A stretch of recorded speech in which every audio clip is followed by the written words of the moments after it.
أغلى لمبة في مصر هي اللي سايبها منورة وانت مش محتاجها. ليه؟ لأن الموضوع مش لمبة واحدة، الموضوع ملايين اللمبات. في مصر عندنا أكتر من 30 مليون بيت. لو كل بيت وفر لمبة صغيرة واحدة بس، تخيل النتيجة. احنا كده وفرنا طاقة محطة كهرباء كاملة. وده معناه ايه؟ معناه اننا بنوفر مئات الملايين من العملة الصعبة اللي بنستورد بيها وقود، وبنوفر تكاليف صيانة ضخمة كانت بتتصرف كل سنة. يعني تقريبا بنحمي ميزانية البلد من هدر بمليار جنيه سنويا. كل كهرباء بتوفرها بتساوي غاز بنوفره، وده بيقلل الاستيراد، بيزود التصدير، والأهم بيقلل الضغط عن الشبكة وعن انقطاع الكهرباء. احنا مش محتاجين محطات جديدة، احنا محتاجين بس نبطل هدر.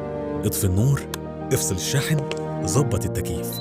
حركة صغيرة منك بتفرق في بلد كاملة.